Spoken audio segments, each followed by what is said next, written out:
नमामि धन्वन्तरिमादिदेवम्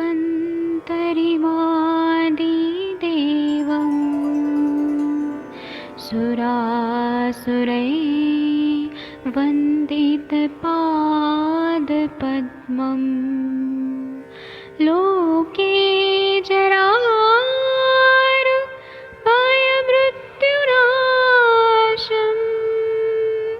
दातारमीशं विविधौषधीनां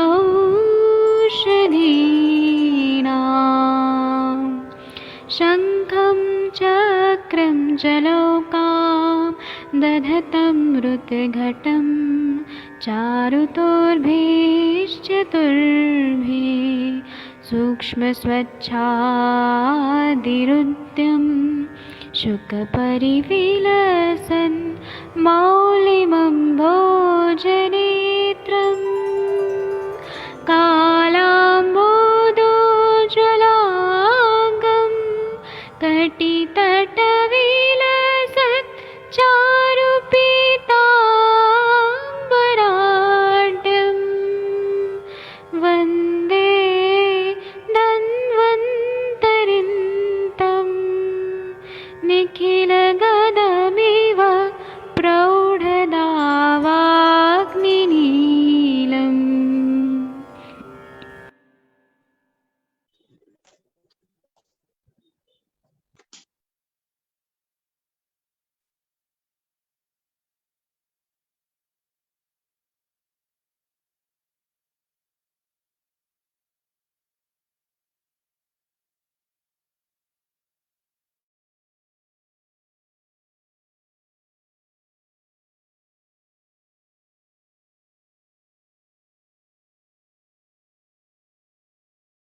प्रणाम सभी लोगों को। मैं वैद्य अरविंद पाठक पुणे महाराष्ट्र से आप सभी लोग का स्वागत करता हूं। सभी लोगों को कोटि कोटि प्रणाम करता हूं। अभी हम लोग माधव निदान पढ़ेंगे। आप सब लोग भारत के सर्वश्रेष्ठ चिकित्सक हैं। तो आप लोग देखिए आपके स्क्रीन पे ये परिणाम शूल। अभी हम लोगों ने शूल पढ़ लिया था कि पेट दर्द होता है वो एक अलग तरह का होता है, और परिणाम शूल मतलब खाना खाने के बाद जो परिणाम, अन्न के परिणमन होने के टाइम पे जो शूल होता है, तो उसमें क्या क्या सिम्टम्स होते हैं वह देखना बहुत जरूरी है। और आप लोग के अनुभव भी बताइए, जब आप लोग के पास पेशेंट आते हैं तो आप लोगों ने जरूर ऐसे पेशेंट्स देखे होंगे जिनको आप ट्रीट करते हैं और सक्सेसफुली ट्रीट करते हैं। आप सबके सब श्रेष्ठ चिकित्सक हैं। तो आप और हम लोग माधव निदान इसलिए पढ़ते हैं कि हमारा जो निदान है वो और थोड़ा परफेक्ट हो जाए। शास्त्रों में जो ऋषि मुनि लोगों ने बताया है वो किस तरह से बताया है और हमें और किस तरह से उसको देखना चाहिए, समझना चाहिए। श्लोक नंबर 15 और 16 देखिए, इसमें क्या बताया है। स्वहि निदाने ही प्रकुपितो वायु सन्निहितस्तदा कफ पित्ते समावृत्य शूलकारी भवेद बलि भुक्ते जिरेति यत् शूलम तदैव परिणामजम तस्य लक्षणमप्येत तत्समासे नाभिधीयते। इसका मतलब यह है कि अपने कारणों से कुपित निकटवर्ती बलवान वायु कफ और पित्त को आच्छादित करके शूल उत्पन्न कर देता है। यह शूल जो होता है, यहाँ पे वायु जो है कफ और पित्त को आच्छादित कर दिया है। यह शूल जो है भोजन पचने के समय होता है, इसलिए इसे परिणाम शूल कहते हैं। इसके लक्षण संक्षेप में कहते हैं, एक मिनट रुकिए। इसके लक्षण तो दोषों के हिसाब से तो वो बाद में बताएंगे, वार्तिक पैतिक, लेकिन इतना हम अभी पहले करके और टीका पढ़ते हैं। इन्होंने क्या 15 और 16 में क्या टीका बताया वो देखते हैं।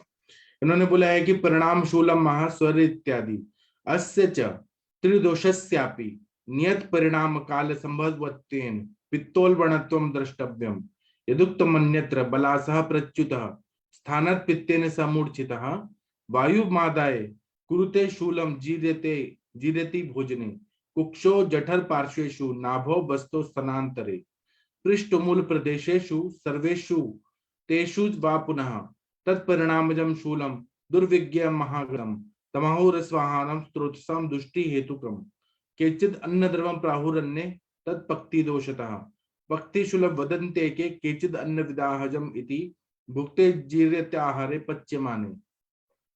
इसका मतलब यह है कि परिणाम शूल का निर्देश करते हैं स्वर्य इत्यादि। यद्यपि परिणाम शूल त्रिदोषज होता है, तथापि चूंकि वह नियत रूप से भोजन के पच्यमाना काला में हुआ करता है, अतः इससे पित्तोल वर्ण त्रिदोषज मानना चाहिए। जैसे कि अन्यत्र कहा भी है कि कफ अपने स्थान से च्युत होकर जब पित्त स्थान में पहुंचता है, मतलब पित्त स्थान मतलब ग्रहणी स्थान में जब अन्न पहुंचता है, और कफ जो है, कफ जो अन्न तो पहुंचेगा ठीक है, लेकिन कफ जो है अपना स्थान छोड़ के, क्लेदक कफ जो है वो ग्रहणी में पहुंच जाता है, तब पित्त पित्त के साथ मूर्छित होकर समान वायु को भी साथ लेकर भोजन की पच्यमान अवस्था में शूल उत्पन्न कर देता है। यह शूल जो है वो कुक्षी में, उदर में, पसवाड़ों में, नाभि प्रदेश में, बस्ती प्रदेश में, स्तनांतर में, हृदय प्रदेश में, पृष्ठ में, त्रिक प्रदेश में अथवा इन सब में समकाल ही पीड़ा उत्पन्न कर देता है। यह शूल भोजन के पश्चात ही वमन कर देने से शांत हो जाता है अथवा आहार के पच जाने के बाद शांत हो जाता है। यह शूल साठी के चावल, व्रीहि धान्य तथा शाली चावल खाने से बढ़ जाता है। मतलब कुछ चावल हैं जैसे साठी के चावल खाने से बढ़ जाता है, व्रीहि धान्य और शाली चावल खाने से बढ़ जाता है। इस घोर एवं दुर्विज्ञ महारोग को परिणाम शूल कहते हैं। यह शूल रसवाही स्रोतों को दूषित करने वाला होता है। कुछ आचार्य इसे अन्न द्रव कहते हैं, अन्य आचार्य पाचन शक्ति के दूषित हो जाने से इसे पक्ति शूल भी कहते हैं, तथा कुछ आचार्य इसे अन्न विदाह शूल मानते हैं। इति भुक्ते जिरेति अर्थात आहार के पचने के बाद, पचने के समय, जब आहार पच रहे तब ये पेन ज्यादा होता है, द्वितीय अवस्था पाक में ज्यादा हो जाता है। अपने अपने कारणों से कुपित हुआ वायु जब कफ और पित्त के साहचर्य में पहुंचता है तब बलवान होने के कारण कफ और पित्त को आवृत करके शूल का कारण बन जाता है। आहार की पच्यमान अवस्था में जो शूल हो वह परिणाम शूल कहा जाता है। उसी के ये संक्षिप्त लक्षण कहे गए हैं। डियोडिनल अल्सर जो है ना, आहार उसमें ऐसे ही पेन होने लगता है। इसके व्याख्या और बता रहे हैं कि इस व्याधि में जो उदर शूल होता है वो भोजन के परिपाक काल में होता है, यह इसका प्रत्यात्मक लक्षण है। पित्त की अधिकता भोजन के पच्यमान अवस्था में या परिणमन काल में होती है। पैतिक शूल उसी समय उत्पन्न होता है, इसलिए पित्त शूल परिणाम शूल में सारतम्य है। पित्त शूल जो हमने पहले उदर शूल में पढ़ा उसमें ऐसे ही रहता है, लेकिन इसमें क्या डिफरेंट है, परिणाम शूल केवल आहार की पच्यमान अवस्था में होता है, जब आहार पच रहा है तभी होगा, लेकिन जो वो बताया पित्त शूल वो कभी भी हो जाता है। पित्त शूल आहार परिणाम के साथ साथ दिन रात ऋतु में रहने वाले पित्त प्रकोप का जो काल रहता है, मतलब 10 से 2 बजे का काल, उसमें भी होगा, शरद ऋतु में भी होगा। पित्त शूल अलग है और परिणाम शूल आहार पचन होने के टाइम पे ही, जब डियोडिनल एरिया में अल्सरेशन है वहां जब अन्न जाएगा तभी होगा। परिणाम शूल त्रिदोषजन्य होता है, उसमें वाताधिक्य होता है, ऐसा वर्णन है। और लेकिन पित्त शूल जो है, पित्तज उदर शूल है, वो पित्त की ही कारण है। तो परिणाम शूल और पित्त शूल में यही है कि पित्त शूल जो है वह पित्त का जो टाइम रहता है दिन में 10 से 2 के बीच में, सुबह दिन में और रात को 10 से 2 उस टाइम पे होगा, और शरद ऋतु में होगा जब पित्त का टाइम होता है। और परिणाम शूल है, यह क्या होता है कि आहार जब पच रहा है द्वितीय अवस्था पर तभी पेन होता है, क्योंकि वहां पे अल्सर हुआ रहता है, जख्म हुआ रहता है। हेतु अगर देखेंगे तो स्वह निदाने प्रकुपितो वायु सन्निहतस्तदा, मतलब वृक्ष आदि स्वकारण से प्रकुपित हुआ वायु आमाशय स्थित होकर भोजन के परिणामन काल में कफ पित्त को आवृत करके, कफ और पित्त को आवृत करके वायु जो है वह क्या कर रहा है, शूल उत्पन्न कर रहा है। संप्राप्ति देखेंगे तो बता रहे हैं बलासा प्रच्युत स्थानात पित्तेन समुचिता वायु मादय कुरुते शूलम जीरते भोजने स्वनिदाने प्रकुपितो वायु संहितः तदा कफ पित्ते समावृत शूलकारी भवेत बलि, मतलब स्वस्थान से च्युत कफ जब विकृत पित्त से संयुक्त होकर वायु का भी अधिक शोभ उत्पन्न करता है, उस समय पच्यमान अवस्था में कुक्षी, उदर, पार्श्व, नाभि, बस्ती प्रदेश, मध्य वक्ष और कटी प्रदेश, पृष्ठमूल, इन सभी जगह यह एकाध स्तर पर शूल उत्पन्न करता है। इसका वर्णन मधुकोशकार ने तंत्रांतरी उत्तम कहकर संप्राप्ति का विवेचन करते समय किया है। अन्नव और रसवा की दृष्टि इस व्याधि में प्रमुखता से दिखाई देती है, ऐसे बताया। उसके बाद बता रहे हैं परिणाम शूल की सामान्य चिकित्सा, ये जानना बहुत जरूरी है। तो परिणाम शूल में सबसे पहले लंघन कराना चाहिए। लंघन के बाद दोषोल्बणता का विचार करते हुए, अगर कफ का है तो वमन कराना चाहिए, या फिर पित्त का है तो विरेचन कराना चाहिए, वायु बहुत ज्यादा प्रकोपित है तो बस्ती कराना चाहिए। परिणाम शूल में स्नेह बस्ती, मतलब कोई भी घी या तेल की बस्ती देना चाहिए। पित्तज में विरेचन देना चाहिए, कफज में वमन देना चाहिए। द्वंद्वज में आवश्यकता अनुसार दोनों उपचार, जैसे वमन और विरेचन दोनों करना चाहिए। परिणाम शूल में वात प्रधानता होने के कारण शोधन के पूर्व स्नेहन आवश्यक है। मातुलुंगादि घृत या तत्सत अम्ल रसात्मक द्रव्य से स्निग्ध किया घृत स्नेहन के लिए उपयोगी होता है। बस्ती के लिए तिल तेल, बला तेल, नारायण तेल, या फिर इसमें हम लोग ये देते हैं दाढ़ी मादी घृत, महातिक्त घृत, मधुर तिक्त कषाय रसात्मक द्रव्य, तो विदार्यादि घृत, या फिर हम लोग शतावर्यादि घृत, ये सब का बस्ती में प्रयोग करते हैं। विरेचन के लिए आरगवत, द्राक्षा, आमलकी, निशोत्तर जैसे मृदु विरेचक द्रव्य का प्रयोग हितकारी होता है। इक्षु रस या लवण जल की सहायता से वमन किया जाता है।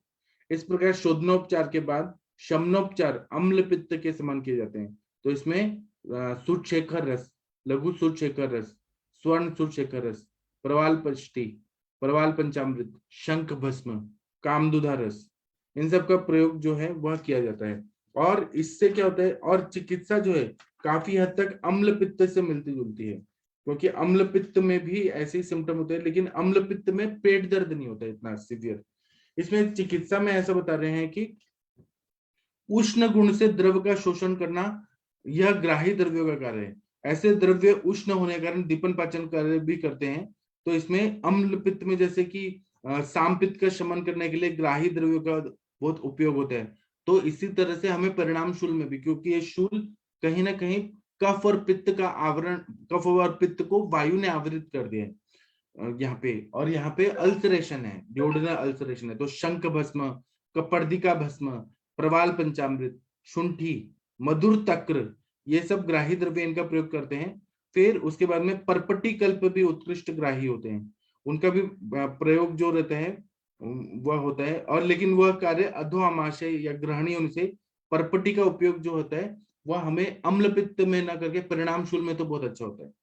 प्रवाल पंचामृत में मौक्तिक विरहित प्रवाल पंचामृत अधिक कार्यकारी होता है। पित्त की विदग्धावस्था को कम करने के लिए कामदुधा रस, स्वर्ण माक्षिक भस्म, वंग भस्म, प्रवाल भस्म का कार्य बहुत अच्छा होता है।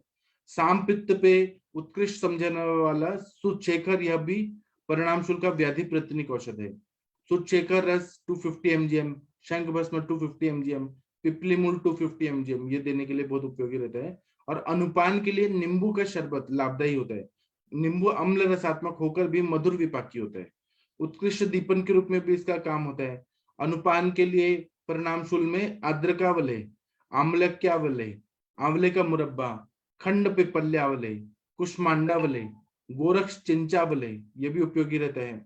फिर उसी तरह से परिणाम शूल में विदग्धता अवस्था, जो पित्त की विदग्धावस्था बढ़ गई है उसको कम करने के लिए शतावरी भी उत्कृष्ट समझा जाता है। फिर शतावरी कल्प, शतावरी कज्जली, शतावर्यादि क्वाथ, शतावरी मंडूर या शतावरी चूर्ण जैसे प्रयोग करने से बहुत अच्छा फायदा होता है। इसी तरह से भूनिम्बादि क्वाथ, गुडुच्यादि क्वाथ, पटोल आदि क्वाथ, कंटकार्यादि क्वाथ, अभ्यारिष्ट, अभ्यावले, नारिकेल खंडपाक आदि का उपयोग किया जाता है। फिर परिणाम शूल में थोड़ा शुद्धावर्धन होने के बाद घृतपान कराना बहुत लाभदायी होता है। तो इसमें घृतपान में परिणाम शूल में तिक्तक घृत, महातिक्तक घृत, शतावरी घृत, फिर पिपली घृत, द्राक्षादि घृत आदि का घृतपान के लिए उपयोग किया जाता है। उसी तरह से शमन द्रव्यों के लिए, शमन में पहले लंघन देना चाहिए, बाद में लघु भोजन देना चाहिए, अगर हम शमन से ठीक कर सकते। नहीं तो शोधन तो बताइए कि वमन, विरेचन और बस्ती। तो इसमें शुरुआत में तिक्त रसात्मक पाचक द्रव्य शमन के लिए प्रधान रूप से उपयोग करना चाहिए। तो इसमें बोल रहे हैं कि गुडुची, किरात तिक्त, ये बहुत प्रमुख द्रव्य हैं, इनका प्रयोग करने से बहुत अच्छा फायदा हो जाता है। उसी तरह से बता रहे हैं कि इसमें जो अन्न है इसमें पथ्यापथ्य को बहुत ज्यादा महत्व दिया गया है। तो आहार जो है वो लघु होना चाहिए, दीपन पाचन करने वाला होना चाहिए, मधुर रसात्मक होना चाहिए। फिर यह वो गेहूं, मूंग, पुराना चावल, उबालकर ठंडा किया हुआ पानी, शक्कर, शहद, श्वेत कुष्मांड, परवल, भिंडी, लौकी, नारियल, दाड़िम और दूध जो है यह विशेष पथ्यकर होता है। फिर क्या नहीं खाना चाहिए, तो तिल, उड़द, कुल्थी, लहसुन, ये नहीं खाना चाहिए, इससे और वो एग्रेवेट होता है। फिर लवण, अम्ल, कटु रस युक्त पदार्थ नहीं खाना चाहिए, गुरु अन्न नहीं खाना चाहिए, दही नहीं खाना चाहिए, नया मद्य नहीं खाना चाहिए, नया चावल नहीं खाना चाहिए, तिलयुक्त और तीखे पदार्थ नहीं खाना चाहिए, खमीर लाए हुए पदार्थ, अभिसंधि पदार्थ वर्ज्य करने चाहिए। और दीवा स्वाप और आहार के तुरंत बाद सोना भी अपथ्यकर है, इसको बहुत ज्यादा महत्व दिया गया है। अभी आप लोग बताइए, कंचन मैम आप बताइए, 1 मिनट में अनम्यूट करने का ऑप्शन देता हूँ। आप लोगों के पास ऐसे ड्यूडेनल अल्सर के पेशेंट आते हैं जो खाना पचने के टाइम पे बहुत पेन होता है? प्रणाम सर। हाँ, प्रणाम जी मैम। सर, आते हैं सर। ऐसे पेशेंट रहते हैं सर, और इनमें टिपिकल सिम्टम दिखता है कि जो बोलते हैं कि खाना खाने के थोड़ी देर के बाद मतलब 2 घंटे में, ढाई घंटे में उनका पेन स्टार्ट हो जाता है सर। और पेन बिल्कुल पित्त से संबंधित रहता है, मतलब जैसे हम अम्ल पित्त वाले पेशेंट देखते हैं, वैसे ही वो सब सिम्टम्स बोलते हैं, पर पेन वाली कंप्लेंट इनमें ज़्यादा होती है कि उनको लगता है कि अब ये पूरा जो खाना खाया है वो पूरा उल्टी द्वारा निकाल दे। तो उनका बहुत बार जो वमन करने के बाद जैसे वो पेन काफ़ी हद तक सबसाइड होता हुआ दिखता है। तो यहाँ पे आपने जो द्रव्य बताया है वो सेम मैं यूज़ करती हूँ। तो यहाँ पे मैं मुलेठी मेनली मुलेठी क्वाथ है या मुलेठी चूर्ण है, ये ज़्यादा इस्तेमाल करती हूँ। अभिपत्तिकर है, कामदुधा, प्रवाल पंचामृत, मुक्ता शुक्ति, मोती पिष्टी भी यूज़ होता है। स्वर्ण वसंत मालती भी बहुत बार मैंने यूज़ किया है यहाँ पे। और जैसे आंवला मुरब्बा है, आंवला कैंडी है, या फिर गुलकंद के साथ भी मैंने बहुत बार दिया है ये अनुपान के लिए। और एक नॉर्मल घी खाने के लिए बोलती हूँ घर में। और जो विदाई आहार जो खाते हैं जैसे वड़ा पाव, समोसा, यहाँ पे बहुत ही टिपिकल वड़ा पाव समोसा रास्ते पे ही मिलता है, लोगों को आराम से इजीली अवेलेबल होता है, तो ये खाने की आदत बहुत ज़्यादा होती है। तो ये जो चीज़ मतलब सॉस है, चाइनीज़ फूड है, ये सब खाने के हेतु मिलते हैं सर, और इनको बंद करा देती हूँ पूरा। तो काफ़ी हद तक मैंने देखा है सर कि इसमें पूरी रिकवरी आती है, पर पेशेंट पूरा अच्छे से उसको फॉलो करने वाला होना चाहिए। नहीं तो फिर वो कैसे है ना, सिम्प्टोमेटिक रिजल्ट मिलता है, फिर पेशेंट वैसे ही खाते खाते रहेगा, तो इसमें हमें जैसे उसे रिकरेंसी मिलती है फिर बाद में, जैसे हम ठीक तो कर देते हैं पेशेंट को, फिर वो वापस कंप्लेंट्स लेके आता है। जी सर। जी। और आकांक्षा मैम, आप बताइए आपका एक्सपीरियंस कुछ। डॉक्टर आकांक्षा श्रीवास्तव मैम, प्रणाम अगर आप खाना प्रणाम नहीं सर। बना रहे तो। हाँ, बताइए। प्रणाम सर। सर आवाज आ रही है? आ रही है, बहुत अच्छे से आ रही है। जी जी सर। सर आपने बहुत अच्छे से सर चिकित्सा बता दी है, और यूजुअली सर ऐसे पेशेंट देखने के लिए मिलते हैं सर। कई बार सर एक्सपीरियंस है मेरा, जैसे कल हम लोग भी अल्सर्स वगैरह की जो बात कर रहे थे कभी कभी, तो इसमें मतलब जब पेशेंट जब कंप्लेन करता है कि मैम पेट में दर्द होता है, अगर उधर शुरू करके ऐसे आते हैं पेशेंट, तो कभी कभी पेशेंट को ये फाइंड आउट होना स्टार्टिंग में मुश्किल होता है कि पेशेंट का एक्चुअली पेन कब हो रहा है। तो कुछ समय तो सर उनको ये पूछने में लग जाता है कि हाँ एक्चुअली आपको खाना खाने की किस अवस्था में, मतलब ड्यूरिंग हर समय पेन होता रहता है, खाने के बाद होता है, तुरंत खाने के बाद होता है, कि 1-2 घंटे बाद होता है। तो मतलब ये निदान मतलब ये पूछने के बाद क्वेश्चन करने के बाद थोड़ा सा क्लियर होता है सर कि मतलब कि जब पित्त की अवस्था पाते हैं, मतलब जब खाने का पचन हो रहा है उस ड्यूरेशन में जब पेशेंट पेन करता है, बताता है पेन हो रहा है, तो ऐसे पेशेंट्स मिलते हैं कि जहाँ पे उनको उसी समय पे जलन होना और छाती में जलन होना, उसी समय पे खट्टी डकारें कभी कभी आना, या अजीब सा पेन पेट में, वो लोग कंप्लेन करते हैं कि मैम उसी समय में पेट में जलन होती है और दर्द होता रहता है। तो क्योंकि वहाँ पे पित्त की जो हमारी अवस्था पाठ है वहाँ पे पित्त का कार्य चल रहा होता है, तो उसी से रिलेटेड हमको यहाँ पे सिम्टम भी दिख जाते हैं। तो यहाँ पे जैसे ही हम पित्त दोष पर कार्य करते हैं, जैसे आपने अभी भी ट्रीटमेंट में जो भी घृत बताए हैं वो भी सब उसी से रिलेटेड है। जो चूर्ण है, भूमियामल की कल्प इसमें मैं यूज करती हूँ सर, उसका बहुत अच्छे यूज होता है। बाकी ट्रीटमेंट लेवल ऑलमोस्ट सर आगे पीछे सेम ही रहता है। ग्रोथ इसमें जरूर देना पड़ता है सर, क्योंकि पित्त दोष का शमन होना चाहिए। अभी थोड़े दिनों पहले मेरे पास एक लड़की आई थी, छोटी सी, मतलब करीबन वो है कॉलेज गोइंग थी, वो फर्स्ट ईयर में थी। उसके भी यही सेम कंप्लेंट थी सर। तो उसमें मैंने स्टेशन में मैंने भूमियामल की चोट दिया था, और उसको थोड़ा सा साथ में मलबद्धता भी थी, साथ में ये परिणाम शुरू भी लग रहा था, क्योंकि खाना खाने के बोलती थी वो 2 घंटे बाद मुझको पेट में हमेशा दर्द होता रहता है और जलन होती है, और थोड़ा सा उसको उद्गार की भी दिक्कत थी। तो कहीं ना कहीं क्योंकि मलबद्धता थी, तो वहाँ पे वात का भी वहाँ पे दोष अवरोध हो रहा था, तो इसलिए मैंने वहाँ पे वात का अनुलोमन करते हुए वहाँ पे ऐसी चिकित्सा दी थी। तो पेशेंट में सर 1 हफ्ते में आराम मिल गया था, लेकिन उसको पूरा मैंने 1 हफ्ते लंघन पे रखा था उसको। रात का पूरी तरह से फिर दोपहर में खाना खाने के लिए बोला था, तो पूरी तरीके से लंघन पे थी, इसलिए मुझको सर इसमें जल्दी रिजल्ट मिल गया था। तो पेशेंट इसमें अगर लंघन करता है और ट्रीटमेंट लेता है तो प्रेशर भी रिजल्ट मिल जाता है। जी थैंक यू। जी, और किसी को कुछ बताना है? डॉक्टर प्रशांत भट्ट जी, आपके पास ऐसे पेशेंट है अल्सरेशन के, डिओडेनल अल्सर के? जी सर, प्रणाम सर। हाँ, प्रणाम सर। सर ये ऐसे केस सर बहुत देखने मिलते हैं जिसमें जी। पेप्टिक अल्सर और ड्यूडेनल अल्सर मतलब मिलता है। और इसमें ये डिफरेंशियल डायग्नोसिस करना है कि भाई पेन कब हो रहा है, खाना खाने के समय हो रहा है या खाना खाने के 1.5 घंटे बाद हो रहा है। और जो भी पेशेंट ये रहते हैं उनमें सबसे ज्यादा जो हेतु सेवन रहता है वो बाहर का खाने होता है, कि वो मोमोज खाते हैं, चाइनीज खाते हैं, आपका समोसा, कचौड़ी, मंगोड़ी, इस टाइप की चीज ज्यादा खाते हैं। और 2-3 चीज मैंने और नहीं देखी कि एक पेशेंट मेरे पास आया था, वो इतनी ज्यादा हरी मिर्च खाता था कि उसको मतलब खाने में 10-20 हरी मिर्च मतलब उसे खाने ही खाना है। तो वो एक बहुत बड़ा हेतु मिला था, और उसको भी मतलब यही था, पेप्टिक अल्सर था। और जैसे ही खाना खाने के बाद उसको पेन शुरू हो जाता था, और बड़ा सीवियर पेन होता था। और वो काफी समय से था, और उसका एलोपैथी भी दवाई उसने ली थी लेकिन वो नहीं ठीक हुआ था। और ऐसे केस जो पेप्टिक अल्सर और ड्यूडेनल अल्सर के होते हैं, इसको पूरी तरह ठीक होने में करीबन 3 से 4 महीने का समय लगता है। और हेतु सेवन बंद करके परहेज करके हम दवाई करें तो। और ऐसे केसों में सबसे अच्छा जो ड्रग ऑफ चॉइस है वो सूद शेखर रस, कामदुधा, स्वर्णमाक्षिक और धात्री लो। मैंने धात्री लो के बहुत अच्छे परिणाम मिले मेरे लिए, आप वो यूज करें। और वातानुलोमन के यहाँ के लिए यहाँ पे आप विपत्ति कर या चूर्ण या ये अपना पंचकार ये ना देके यहाँ पे ईसबगोल की भूसी यदि आप देते हैं दूध के साथ में तो बहुत अच्छे परिणाम मिलते हैं। और इस पूरी चिकित्सा काल में परहेज का मतलब बहुत आवश्यक है।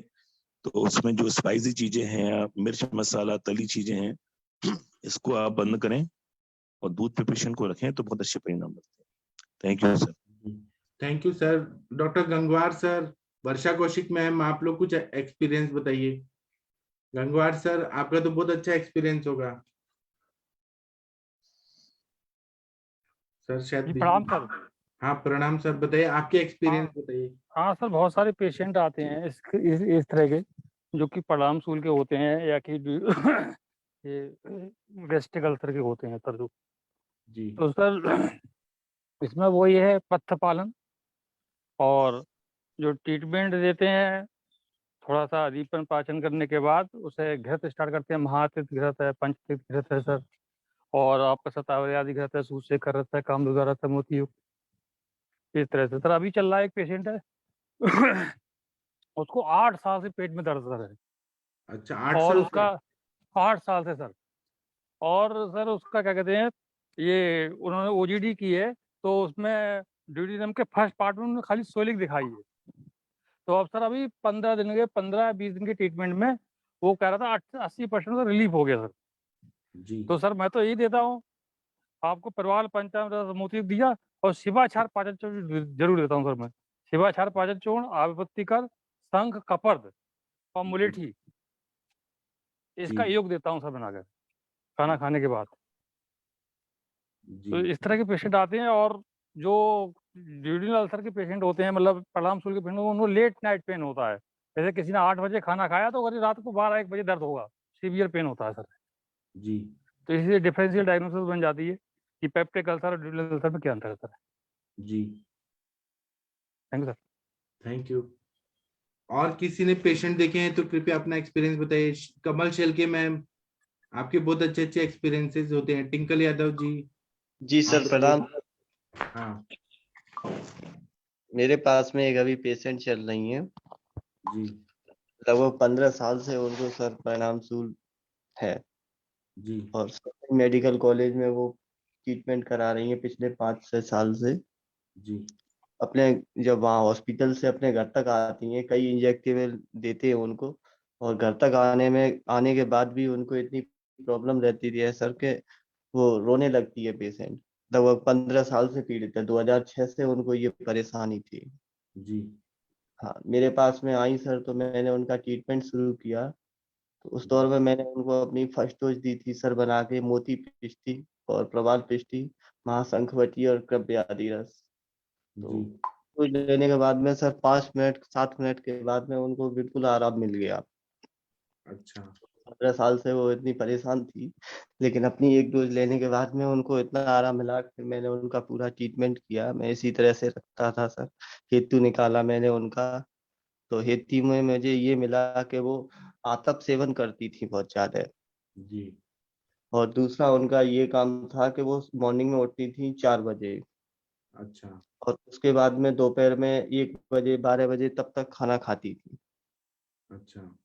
तो मुझे ऐसा लगा कि ये जो है अत्यधिक जो है उन्होंने जो है का उल्लंघन किया, जो रोज उनका यही चलता रहता था। भूख भूख के वेग को रोकती थी, वायु का प्रकोप हुआ, तो जी। उससे उनको सर ये रहता था। अच्छा। तो उसके बाद मैंने अपने और ट्रीटमेंट पे जब उनको रखा, तो घृतपान मैंने उनको देना शुरू किया, और रात को तिब्बत लियम से मैं विरेचन देता था उनको। हाँ। आरोग्यवर्धनी चंद्र प्रभा भी मैंने उनको चालू किया, हाँ। और अभया मैंने उनको देना शुरू किया। इसके साथ में कुछ पित्त निकले, हम्म। तो फेस पे भी सर उनको स्पॉट थे। पीरियड भी नहीं आता था उनको, तो पीरियड भी फिर मैंने मेंटेन किया। देहात की पेशेंट थी, तो मुझे ये भी लगा वो काफी स्वेलिंग में भी चली, मोटी ताजी हो गई थी, स्वेलिंग जैसा था हम्म। पूरी बॉडी पे ही। तो मैंने आगे फिर पीरियड के लिए भी उनको जो है घृतपान में डेली उनको सुबह कराता था सर। साढ़े मास्टर घृत से शुरू किया था, फिर मैंने उनको महातिक्तक घृत वगैरह करके ये किया। लगभग 1 डेढ़ महीने में मैंने पेशेंट को काफी ठीक कर दिया है। उसमें 2 पीरियड मुझको मिले उनके मेंसेस, तो उसमें मैंने पहले मेंसेस में उनका मेंसेस अमाउंट कुछ हल्का सा बढ़ाया, कुमारिया सब लोहा सब देके। अब दूसरे वाले में सर मैंने उनका जो मेंसेस एक दिन का था, वो लगभग 4 दिन तक पहुंच गया है। मैंने इस बार उनको रजय प्रवर्तनी बटी दी थी 10 दिन पहले। तो लगभग जो 15 साल से पेशेंट काफी परेशान था, वो हम्म। पूरी तरह से लगभग ठीक हो गया। उसके फेस के स्पॉट जितने थे वो सारे खत्म हो गए। वेट भी उसका कम से कम जो है 12-15 किलो 1.5 महीने में कम हो गया, हम्म। केवल कुमार और लोह देने से। हम्म। अब वो उनको अब डेली जो रहता था खाना खाने के 1 घंटे बाद आधे घंटे बाद जो पेन काफी था, वो पूरी तरह से सर खत्म हो गया। अब पेशेंट पूरा क्योर है। 15 साल से एलोपैथी में मेडिकल कॉलेज में ट्रीटमेंट जी। करा रहे वाह, कितना बढ़िया आपने ठीक किया। हैं। आपका ही और सब गाइडेंस। आपका आपका अभी कितना साल का प्रैक्टिस हुआ है, बताइए। सर मेरा लगभग जो है, मैं आपको एक्चुअल बताऊं तो, मैं यहाँ क्लिनिक जो मैंने अपना शुरू किया है, मेरे घर में ही हाँ। मेरा क्लिनिक है। हाँ। हाँ। और मेरा ये पहला सेंटर है एटा का, जो इस तरह का आयुर्वेदिक ट्रीटमेंट करता है पूरी तरह से। हाँ। हाँ, तो तो मैंने ये कितना लगभग, टाइम हुआ प्रैक्टिस शुरू करके? मैंने पिछले साल जुलाई अगस्त से ही मैंने शुरू किया था। एक साल में देखिए आपने इतना चैलेंजिंग केस सॉल्व किया। हाँ सर ये मैंने, काबिले तारीफ है, और वो भी यूपी जैसे जगह पे जहाँ आयुर्वेद का कुछ नहीं है। हाँ सर ये यहाँ पे बिल्कुल भी कोई लोग दवाई भी लेना नहीं चाहते, विश्वास नहीं है। हाँ, वही तो। आपने वहां पे झंडा गाड़ दिया। तो सच में आप बहुत बढ़िया काम कर रहे हैं। ये तकदीर सिंह जी नहीं है, टिंकल यादव जी हैं मैम, आशा मैम। इनका नाम है डॉक्टर टिंकल यादव। वैसे सर ये जो मेरा नाम है, ये फेसबुक पे मैंने आपसे ज्वाइन किया था। हाँ। तो इससे जो है, मेरा जो घर का नाम है टिंकल यादव, तो मेरा एक मामा जी का बेटा है, उसने ये आईडी मेरी फेसबुक से बनाई थी टिंकल यादव करके। असली नाम क्या है आपका? हाँ, मेरा असली नाम सर वैद्य रामेंद्र प्रताप है। अच्छा। अच्छा। हाँ, तो मैं इसी नाम से अपनी सर प्रैक्टिस करता हूँ। वो पेशेंट भी आपको जो आया था उस दिन किडनी वाला, हाँ। हाँ, तो इसीलिए आपको बार बार वो कह रहा था कि राघवेंद्र प्रताप नाम है? रामेंद्र प्रताप, कौन सा? रामेंद्र प्रताप। रामेंद्र प्रताप जी सर, जी यादव। सर। हाँ, अच्छा। ये लेकिन मैं, आपने सोचिए इतना जल्दी इतना अच्छा मतलब ऐसे पकड़ लिया प्रैक्टिस में। मैंने यहाँ पुणे में देखा है कि लोग 35-35 साल प्रैक्टिस करते हैं और उनके पेशेंट ठीक नहीं होते इतना जल्दी जितना जल्दी आपने ठीक किया। परफेक्ट दवाई दी आपने, बहुत बढ़िया, काबिले तारीफ है। जी सर आपका ही आशीर्वाद है, मैं आपको सुनता रहता हूँ। और मेरे पास जितना भी पेशेंट जो आता है ज्यादातर, जी। तो मैं हर सर्दी जुकाम बुखार इस तरह का ट्रीटमेंट करता ही नहीं हूँ सर। मोस्टली पेशेंट 15 साल 20 साल वाले ही ज्यादा आ रहे हैं, ट्राई वाह। करने आते हैं फिर ठीक होके जाते हैं, ये है। वाह, कितना बढ़िया।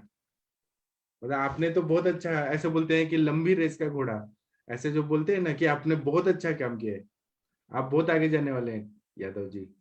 जी सर, थैंक यू सर। आप बस मन लगा के पेशेंट देखते रहिए, माधव निदान सुनते रहिए, चिकित्सा करते रहिए। सर सब आपसे ही सीखने के लिए मिल रहा है। Thank you sir. Thank you sir. और किसी को कुछ बोलना है? आशा मैम कुछ बोलना चाहती हैं आप? जी सर, इन्होंने एकदम परफेक्ट लाइन ऑफ ट्रीटमेंट दिया है। सोचिए ना, क्योंकि 1 साल की प्रैक्टिस में इतना बढ़िया, हमसे काफी बहुत छोटे बढ़िया, हैं तब भी देखिए जी। इन्होंने बहुत बढ़िया ये इन्होंने हेतु निदान और पूरा संप्राप्ति विघटन पे कार्य किया है। जी नॉर्मली सर ये परिणाम शुल्क के पेशेंट रहते हैं ना, उसमें पित्त का श्रवण कराना, पित्त विरेचन कराना और रोपण करना, ये दोनों ही लाइन ऑफ ट्रीटमेंट रहता है। तो उसमें ये जो सब कामदुदा है, मुक्ता पिष्टी, प्रवाल पिष्टी, यष्टि मधु, शतावरी और घृत कल्पनाएं, ये काफी अच्छा रिजल्ट देती हैं जहाँ तक मैंने अपनी प्रैक्टिस में देखा है। तो उन्हीं का कॉम्बिनेशन करके अलग अलग पेशेंट में जिस प्रकार से चिन्ह संप्राप्ति मिलती है उस प्रकार से यूज करना चाहिए। जी। अच्छा, और आशा मैम आपने एक शब्द बहुत बढ़िया बोला, रोपण करना है, तो आप क्या रोपण के लिए देती हैं ऐसे परिणाम शूल वाले अल्सरेशन वाले पेशेंट को? सर मेरा फेवरेट ड्रग है यष्टि मधु और शतावरी, तो मैं उसकी घृत कल्पना यूज करती हूँ। पहले थोड़ा सा वाह, मृदु विरेचन करा दिया। एकदम परफेक्ट बताया, परफेक्ट, मतलब यष्टि मधु और शतावरी घृत, एकदम परफेक्ट बताया आपने जी। जी सर। हाँ, और बताइए बताइए, पूरा कंप्लीट करिए। हाँ सर, वही जैसे पहले अगर पित्त का श्रवण ज्यादा हो रहा है, हाइपर एसिडिटी है, तो पहले तो कोजिस देखने पड़ते हैं। मेरे पास काफी पेशेंट आते हैं जैसे आईटी सेक्टर में काम कर रहे हैं या फिर वर्किंग वुमेन्स हैं, तो उनका खान पान का समय ठीक से मेंटेन नहीं हो पा रहा है, अतिशोक, चिंता, भय वगैरह है। तो उसमें सर थोड़ा मानस पे भी काम करना पड़ता है, क्योंकि ये ऐसा रोग नहीं है कि आपने बस सिर्फ मेडिसिन दे दिया और ठीक हो जाएगा।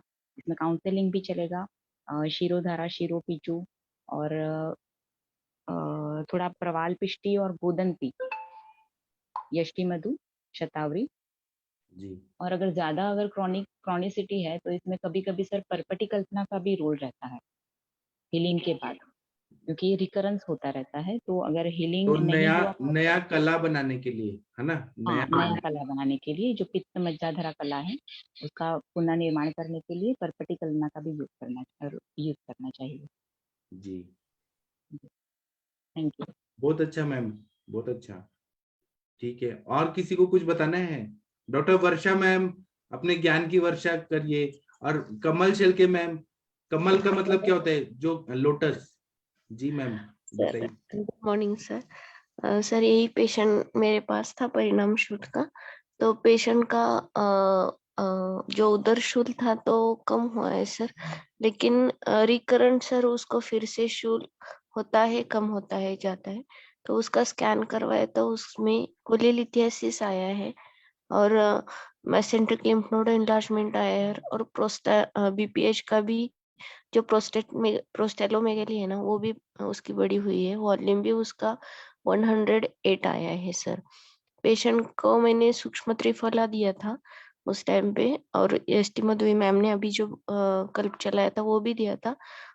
उसका हेतु ये था सर, पेशेंट गवर्नमेंट ऑफिसर था तो उसमें विश्वासन सुबह उठते ही नींबू पानी लेना, 8 साल से लेता है नींबू पानी, और उसके बाद 8 o'clock को 1 गिलास दूध और उसमें शक्कर वगैरह, और उसमें दूध में भी वो मध डालता है और पीता है। और 1:30 बजे वो खाना खाता है, फिर 4 बजे वो वड़ा पाव डेली 8 साल से खाता है।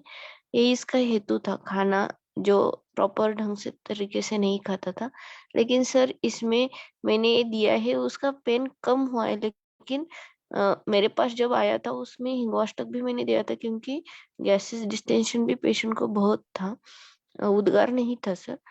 तो इसमें सर अभी पेशेंट को क्या हम कैसे ट्रीट कर मतलब रहे हैं? आप करना क्या चाहते हैं? कोलिलिथियासिस में करना चाहते, क्या करना क्या हाँ, चाहते हैं? कोलिलिथियासिस का सर उसका 10 mm का गॉल ब्लैडर स्टोन भी है, और कोलिलिथियासिस में क्या लाइन ऑफ ट्रीटमेंट देना है, क्योंकि अभी मैंने जो दिया है तो उनको पहले तो हेतु सेवन बंद कराइए, और उसके हाँ बाद त्रिविक्रम रस, हाँ सुतशेखर रस, बहुत अच्छा हाँ काम करेगा। और पित्तज ग्रहणी का चिकित्सा में भूनिम्बादिक वात, भूनिम्बादि चूर्ण, किरातिक्तादि चूर्ण, जो पित्तज ग्रहणी की चिकित्सा, चरक में देखिए, भागवत में देखिए, हाँ वो सारा ठीक मैच होता है। विरेचन करा दीजिए और आरोग्य वर्धनी वटी दे दीजिए, ताम्र भस्म, त्रिविक्रम रस और मूली का रस, आयरन पत्र का रस, ये सब देंगी ना, वो निकल जाता है kidney gall bladder sir. Stone.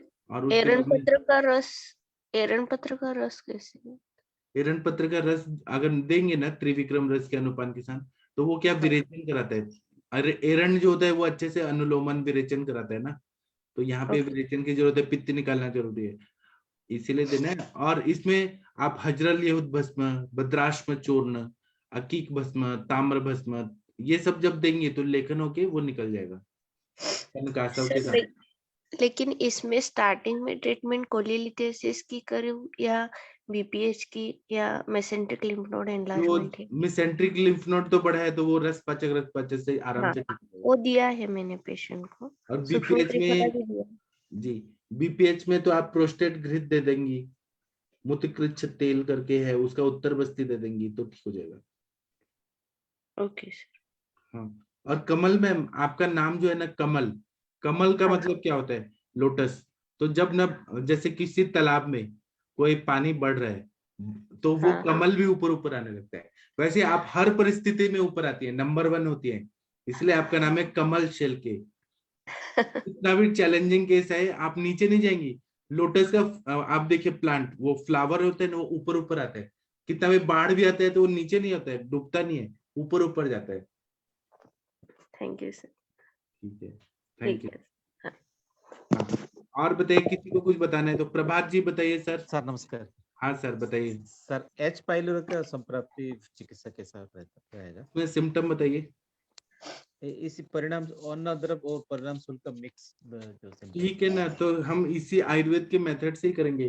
पित्त का कौन सा गुण बढ़ा है? उष्ण, तीक्ष्ण, कौन सा स्तर गुण कौन सा बढ़ा हुआ है, उस हिसाब से हम देंगे। तो उसमें अम्ल पित्त अगर आप देख रहे हैं तो उसमें क्षारधर्मी अम्ल पित्त है कि अम्लधर्मी पित्त अम्ल पित्त है। क्षारधर्मी होगा तो उष्णता, तीक्ष्णता, हीट बहुत ज्यादा बढ़ा होगा, उरोदाह, कंठ दाह, ये सब होगा, दाह होगा। और अगर अम्लधर्मी होगा मतलब वो द्रव गुण से बढ़ा हुआ है, पानी पानी जैसे बढ़ा हुआ है, द्रव गुण से डाइल्यूटेड फॉर्म में, तो उसमें हम लोग और ह्युरलास होगा, उसमें उल्टी आएगा, छर्दी होगा, है ना। तो उसमें हम लोग क्या देंगे कि वो पानी को एब्जॉर्ब हो वैसा, या विरेचन द्रव्य ऐसे देंगे। तो हम अब रुलस छर्दी तो रहता है, साथ में पेन रहता है, जलन ज्यादा ऐसा फील नहीं। हाँ, तो अब ये अम्लधर्मी की तरफ जा रहे हैं तो आप क्या करेंगे? तो या तो आप उल्टी करा दीजिए, वमन करा दीजिए, तो वो पूरा निकल जाएगा पित्त। उसके बाद में आप प्रवाल पंचामृत जो एब्जॉर्ब करता है, ग्राही द्रव्य जो मैंने बताया ना अभी कुछ देर पहले मैंने बताया, ग्राही द्रव्य देंगे वो पानी को एब्जॉर्ब करता है। जैसे कि आप प्रवाल पंचामृत, स्वर्णमाक्षिक भस्म, बंग भस्म, प्रवाल भस्म, ये दीजिए। प्रवाल पंचामृत, कपर्दिका भस्म, शंख भस्म, शुंठी और मधुर तक्र दीजिए। पहले तो उल्टी से द्रव गुण से जो बढ़ा है पित्त वो निकाल देना है या विरेचन करा देना है। उसके बाद में अगर वैसे पेशेंट आ रहे हैं जो क्षारधर्मी होते हैं, उसमें हमें घृत कल्पना देनी होती है या तिक्त रसात्मक काढ़ा देना होता है। जैसे कि अब उस क्षारधर्मी वाला में एक अलग कैटेगरी है, भूनिम्बादिक्वात, गुड़ुच्यादिक्वात, पटोलादिक्वात, कंटकार्यादिक्वात, अभ्यारिष्ट, ये जहाँ पे लिक्विड फॉर्म में हम दवाई देते हैं या घृत देते हैं, जैसे कि तिक्त घृत, महातिक्त घृत, शतावरी घृत, पिपली घृत, द्राक्षादि घृत। लेकिन उसके अपोजिट जो अम्लधर्मी है, जहाँ पे लिक्विड फॉर्म में द्रव गुण से बढ़ा हुआ है, वहां पे हम ग्राही द्रव्य देते हैं। वहां पे घृत कल्पना और क्वाथ कल्पना नहीं देते हैं। जी सर। हाँ थैंक यू सर। हाँ सर बताइए सर। सर इसमें साम पित्त और निराम पित्त कैसे डिसाइड करेंगे सर? स आम पित्त ऐसे देखना होगा, मतलब वहां पे अग्निमंद जरूर होता है, भूख नहीं लगती है, पित्त बढ़ा हुआ है लेकिन खाना खाने का मन नहीं कर रहा। जी सर। और निराम पित्त में भूख लगती है। जी हाँ सर। और सर जो ऊपर को जो ऊर्ध्व अम्ल पित्त होता है सर, वो ऊर्ध्व अम्ल पित्त ऊपर की तरफ आता है, अधो हाँ। अम्ल पित्त नीचे की तरफ आता है। नहीं हाइपर तो उसमें एसिडिटी जो बोलते हैं, हार्ट बर्न, हाइपर एसिडिटी। वो ठीक है सर, तो इसमें साम कहेंगे या निराम कहेंगे सर? नहीं, ऊपर आने वाले को साम और निराम कैसे बोलेंगे? वो आम युक्त है कि बिना आम युक्त? भूख लग रही है कि नहीं लग रही है, उस पर डिपेंड। अच्छा जी हाँ सर। जी, thank you sir. Gangwar sir, आप बहुत ही इंटेलिजेंट है, बहुत ही इंटेलिजेंट। अरे सर नहीं सर आपका आशीर्वाद है सर। आपने वो पंच प्राश्रुति की बस्ती दिया तो कितना अच्छा रिजल्ट लाए, तो थोड़ा हाँ बताइए। अच्छा रिजल्ट आया था, भाग गए पेशेंट को सर वो। नहीं, जितना दिन आप किए उतना दिन में क्या रिजल्ट है? सर उसमें उसकी जो बहुमूत्रता थी वो बहुत अच्छी हो गई थी। वो रात हाँ में 4-5 बार जाता था, वो मुश्किल से हाँ 2 बार जाता था केवल उसमें सर। हाँ। अच्छा, ये इम्प्रूवमेंट हुआ सर था। इतना तो आपको सीखने मिला ना सर कि हाँ क्यों नहीं सर। लिखा है। हाँ सर ये यूपी में ये दिक्कत है सर, जब बहुत से आयुर्वेदिक चिकित्सक हैं, एमडी करके आए हैं, एमडी पंचकर्मा करके आए हैं, और वो हाँ। भी मैं देखा है ज्वाइंट पेन वगैरह में सर स्टेरॉइड मिला के दे रहे हैं सर। पुड़िया में पीस दिया स्टेरॉइड सर। स्टेरॉइड मिला के? हाँ सर इस तरह से दे रहे हैं, मतलब बताओ मैंने कि कितना बदनाम कर रहे हैं आयुर्वेद को ये लोग। ये हाल है जिसको सर। जिसको जो करना है वो तो करेगा ही ना। मैंने कहा ऐसे एमडी से करने से क्या फायदा। अभी हम किसी को हम बोलेंगे ना कि आप गलत कर रहे हो, तो वो हमारे सर पे चढ़ जाएंगे। नहीं वो तो भाई सर एक फोरम पे है, बात हो रही है तो मैंने रख दी बात, नहीं तो क्या हाँ, मतलब किसी से कोई कर रहा है वो जाने, उसका मरीज हमारे जाने। इधर ना एक ना बाबा टाइप है, वो ना क्या करता है कि वो पानी की टंकी में ऐसे बोलते हैं, मैं जी पानी की टंकी में जादू कर रहा हूँ और आप ये हम्म पानी पियो ठीक हो जाएंगे। और जी ऐसे सर। करके वो कुछ भी मिला मिला के और ऐसे करके दे रहा था, बाद में अभी जेल में है। जी सर। हम क्या कर सकते हैं? सर एक पेशेंट मेरे पास आया था इसी पड़ाम सूल का सर, तो हाँ। उसका हस्बैंड वाइफ नई नई शादी हुई थी, 2 साल शादी हुए थे, तो बोले बोले डॉक्टर साहब मेरे को मेरी वाइफ बहुत महंगी पड़ी। मैंने क्यों ऐसा क्यों बोल रहे हो भाई तुम, हैं? मैंने क्या हुआ? बोले साहब वहाँ पर जाते हैं, इसके पेट में दर्द होता है और जाते हैं अस्पताल में, और वो आरटी डाल दी, कहते वो कहते अपनी स्वास्थ्य में मतलब तेजाब निकाल दिया उनने, मतलब स्टमक वाश कर दिया उनने, और 2 दिन बाद छुट्टी कर दी, 10-15 हज़ार रुपये ले लेते हैं। तो मैंने बिल्कुल नहीं, बिल्कुल सही जाओगे सर। उसका मैंने 6 महीने ट्रीटमेंट किया, 6 महीने में बिल्कुल सही हो गई। और उसका हेतु सेवन था बहुत ही ज्यादा तीखा खाना, अलग एकदम मिर्च मसाला खा रहा पूरे परिवार का सर। जी। वो एक बार निकालना ठीक है कि आपने सिस्टम अच्छा कर दिया, लीवर अच्छा कर दिया, ग्रहणी कला अच्छा कर दिया, ये जी अच्छा सर। है। आप बताइए, आपका अच्छा है ना? क्यों नहीं सर, अपना अच्छा है। जी ठीक है। सर ये और जो आपने अभी एच हाँ पाइलोरी वाला केस था ना, तो उसमें सर अगर द्रवता भी ज्यादा है तो इसमें सर गैरिक चूर्ण और लघु सूत्रशेखर का यूज करना ठीक रहेगा शायद, हाँ बराबर। है ना। प्लेट का अवशोषण करेगा, क्योंकि अगर पित्त तो बन ही रहा है और उसकी द्रवता के साथ उष्णता भी होगी ही। जी कोई नहीं बताया। और अश्विनी मैम, आपने हैंड रेज किया है। सर नमस्ते सर। आपका नाम इतना अच्छा है ना कि ऐसे लगता है कि देवताओं के जो वैद्य थे अश्विनी कुमार, उनका नाम याद आ गया। जी बताइए मैम।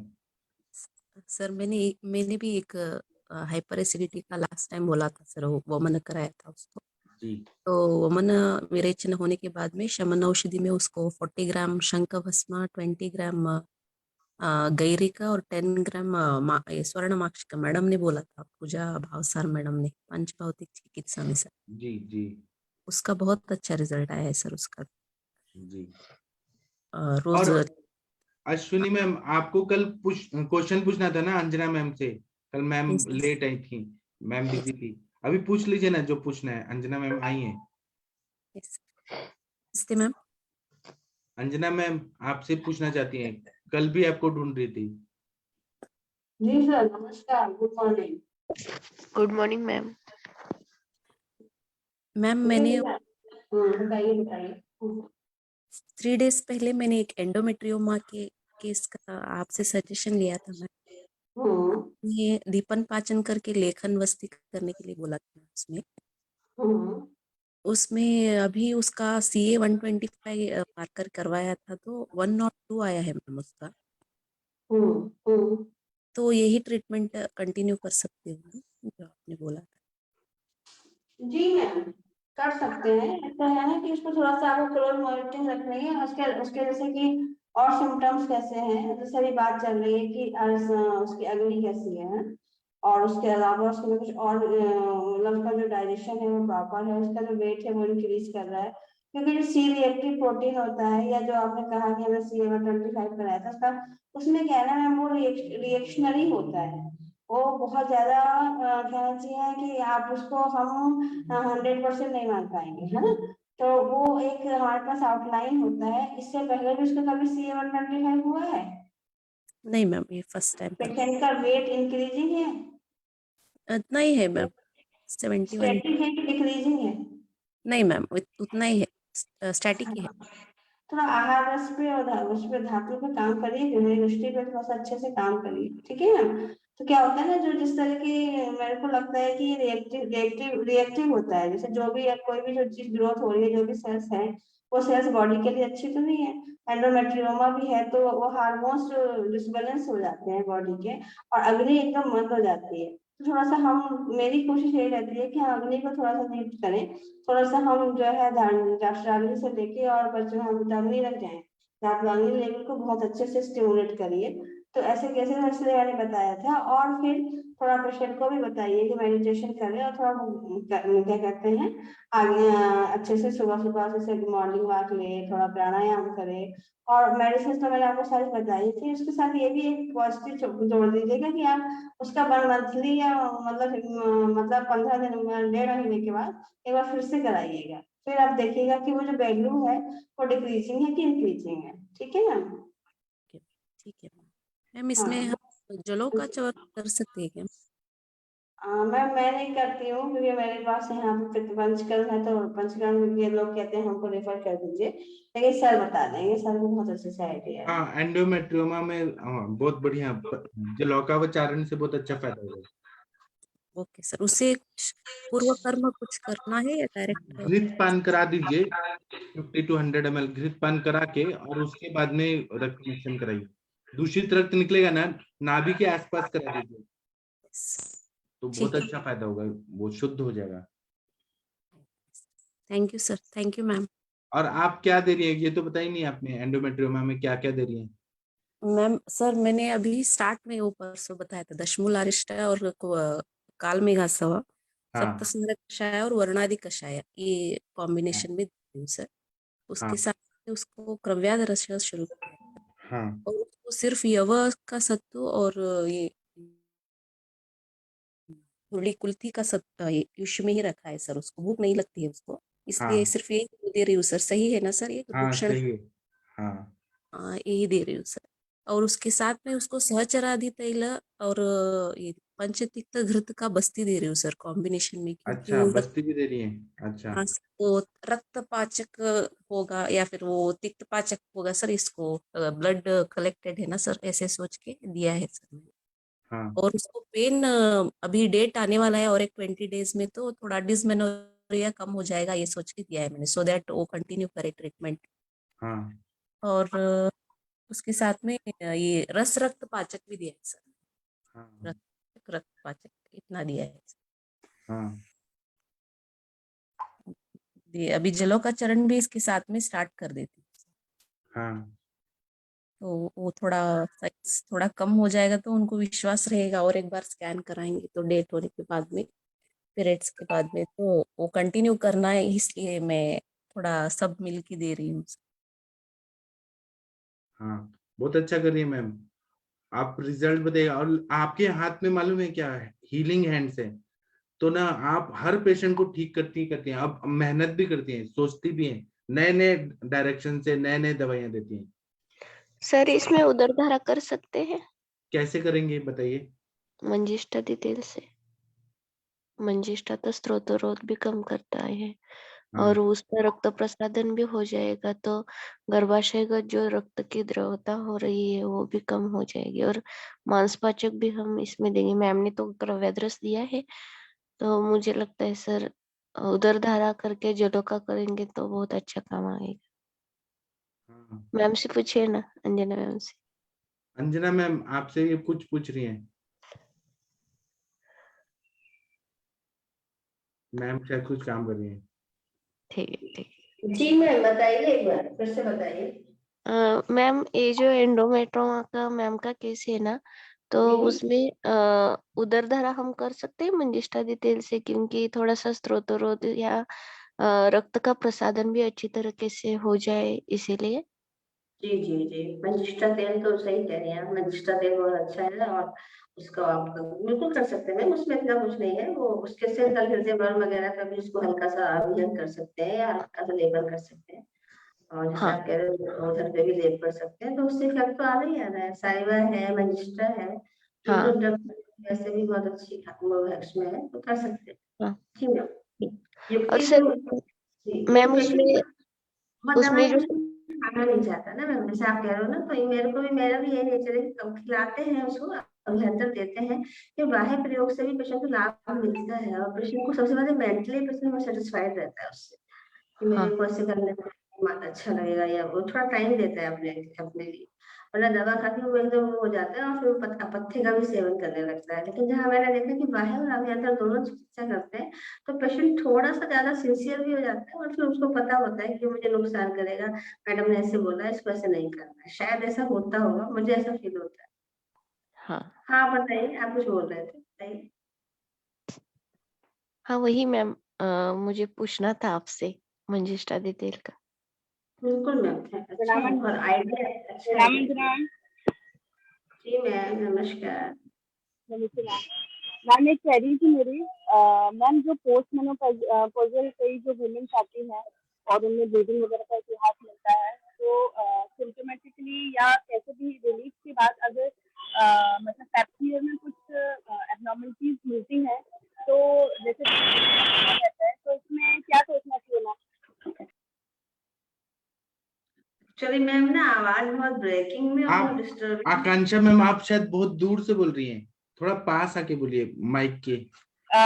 मैम ओके मैम, मैं ये बोल रही हूँ कि जो लेडीज होती हैं पोस्ट मेनोपॉजल एज के पास, जो मेनोपॉजल एज के पास जो होती हैं, उनमें जैसे हम लोग जैसे कई बार ब्लीडिंग वगैरह की हिस्ट्री रहती है, तो उनमें कई पेप्सियर में अगर डिस्प्लेजिया, अगर ऐसा कुछ एबनॉर्मलिटी ग्रोथ आती है, तो इसमें क्या विचार करना चाहिए मैम? मतलब although patient is not having any symptom, but just report में अगर आपको एबनॉर्मलिटी कुछ शो हो रही है and markers are normal, MRI में भी जस्ट लाइनिंग के लिए अगर डिफॉर्मिटी दिखा रहा है, तो इसमें क्या सोचना चाहिए? हाँ, अगर पेपर फाइंडिंग आप करा रही हैं, पेपर फाइंडिंग में अगर डिस्प्लास्टिक चेंजेस आती हैं ना, अगर डिस्प्लेजिया आता है या फिर सर्वाइकल इंट्राएपिथियल नियोप्लेजिया आता है ना मैम, तो उसमें क्या होता है ना कि अगर हमें फिर से एक बार उसकी दोबारा से पहले पेपर स्मेल करा लीजिए, एक अच्छे सेंटर पे और करा लीजिए, 2 जांचें रिपोर्ट कंफर्म आती है, तो फिर ऐसे केसेस में हम लोग थोड़ा सा, अगर सर्विक्स हेल्दी है और लगता है कुछ, जैसे आपने लगे सब कुछ नॉर्मल लग रहा है, तो आप एंडोमेट्रियल टिश्यू भी ले सकती हैं उसका, है ना, बायोप्सी के लिए। हल्का सा एब्डोमिनल टिश्यू बायोप्सी के लिए ले सकते हैं, जिसमें इंट्रा सर्वाइकल टिश्यू भी आ जाए, हमारा सर्वाइकल कैनाल का टिश्यू भी आ जाए और एंडोमेट्रियम का टिश्यू भी आ जाए, तो दोनों टिश्यू हम लोग अलग अलग भेज देते हैं और फिर उसकी रिपोर्ट का वेट करते हैं। तब तक के लिए मैम यहाँ मैंने तो जैसे सर बताते हैं अपना ड्रग वगैरह बताते हैं, वो तो हम लोग यूज नहीं कर पाते हैं यहाँ पे, लेकिन मैंने तो देखा है कि इतनी देर के लिए, 10 दिन के लिए या 15 दिन का जब तक रिपोर्ट अवेटेड होती है सब इसकी बायोप्सी वगैरह की, ऐसे केसेस में थोड़ा शरण के योगों का बहुत अच्छा रोल मिल जाता है। चाहे आप स्वर्ण भस्म को मिला के इस तरह से सब में, जैसे आपने स्वर्ण भस्म मिलाई, या मैं जनरली क्योंकि मैं तो बैठती हूँ बैठ उसमें, तो मैं स्वर्ण भस्म वालती प्रेफर कर देती हूँ पहले से ही, और उसके बाद उस तरह के योग बताती हूँ पेशेंट को। और जैसे कि पेशेंट में कोई भी सिम्टम नहीं है ना, उसका वेट कम हो रहा है ना, तो मेन कभी कभी कॉज होता है कि हल्का फुल्का इरोजन मिल जाता है, तो इरोजन को भी स्वर्ण सलाकर से दहा कर सकते हो, दग्ध कर सकते हो आप ना, उसको कॉटराइज कर सकते हो, मतलब कॉज ढूंढती हूँ मैं। अगर मुझे लगता है कि नीचे का सही है, तो फिर मैं क्या करती हूँ कि पंचवल्कल से बहुत अच्छे से वॉश कराती हूँ, और फिर जाते आदि तेल से बस्ती दे सकती हूँ, योनि बस्ती स्पेशली योनि बस्ती देती हूँ जाते आदि तेल से, और पंचवल्कल से उसका वो करा देती हूँ, जो मतलब उससे कहते हैं दिन में 2 बार 3 बार वॉश करिए, उधर स्वर्ण भस्म मालती खिला के इधर अभ्रक भस्म दीजिए, जैसे शुद्ध होती है। अगर पेशेंट थोड़ा सा कॉन्शियस होगा तो सहस्पति अभ्रक भस्म का भी बहुत अच्छा रोल मिल जाता है। और गिलोय सब के साथ में थोड़ा सा, फिर जैसे हमारे पास मुक्ता है, तो पेशेंट डिपेंड करता है, तो मुक्ता पुष्टि नहीं तो मुक्ता शक्ति, उसके हिसाब से थोड़ा सा परिवार पंचामृत वगैरह देके, और जैसे सब कहते हैं ना, जैसे पंचकर्म पढ़ा है, पंचमहाभूत वाला पढ़ा है, तो स्वर्ण वैदिक का भी बहुत अच्छा रोल मिल रहा है पेशेंट में। तो जो भी पार्थिव द्रव्य हैं और जो भी गर्भाशय को ताकत पहुंचाने वाले द्रव्य हैं, उनके साथ थोड़ा दृष्टि के द्रव्य को, जैसे कालमेघासव है या फिर रोहित का रिष्ट है या फिर जैसे कि लक्ष्मणा रिष्ट भी यहाँ पे अच्छा काम कर जाता है। तो उस तरह का रसायन और थोड़ा सा चंद्रमा बट्टी, आरोग्य वर्धनी बट्टी, उस तरह के जोड़ के मैं वेट करती हूँ 15 से 20 दिन के बाद। अगर वही रिपोर्ट बनी होती है कि नहीं सीन है 1 नंबर पे है, तो मैंने 2-3 पेशेंट मेरे ठीक भी हुए हैं। आपने बहुत अच्छा क्वेश्चन पूछा, मैं भी डिस्कस करना चाह रही थी कि अगर माइल्ड डिस्प्लास्टिक चेंजेस है या समटाइम्स जो है वो पेशेंट में 1-2 सेल्स मिले हैं, हमको लग रहा है कि बिल्कुल हेल्दी है, पेशेंट का वेट भी इंक्रीज कर रहा है, तो अगर आप अपना काम यहाँ करना शुरू कर रहे हैं एकदम टाइमली, तो पेशेंट का जो है वो चीज वहाँ पर वो वही रुक जाती है। लेकिन यहाँ पर स्वर्ण भस्म का बहुत अच्छा योग है, स्वर्ण भस्म या स्वर्ण भस्म मालती, इस तरह का। मैं तो प्राइवेट में जो पेशेंट आते हैं मैं उसको फिर स्वर्ण भस्म का ही योग बना के देती हूँ। उसमें फिर मैं सब ये सब मिला देती हूँ, थोड़ा सा सरसों शेखर ले लिया, थोड़ा सा स्वर्ण भस्म अलग से मिलाया, थोड़ा सा गिरोय भी उसमें मिलाया, थोड़ा सा उसमें धात्रि रसायन मिलाया। और है मेरे पास डायरी में नोट, कुछ ड्रग्स के लिए पेशेंट आते हैं कि मैडम ये प्रॉब्लम थी, और फिर मैंने उसका 3 महीने बाद कराया, हर महीने 2 बार कराया, और फिर लास्ट में 3 महीने बाद फिर से कराया। मैडम आज भी वो पेशेंट आती है, उसका एकदम नेगेटिव हो जाता है। कुछ पेशेंट ऐसे हैं, लेकिन किसी में ज्यादा पैथोलॉजी डेवलप हो जाती है या वो सिग्नल देता है कि नहीं इसमें है, तो फिर उसकी फिर पूरी MRI वगैरह करानी पड़ती है, हिस्टेक्टोमी करानी पड़ती है।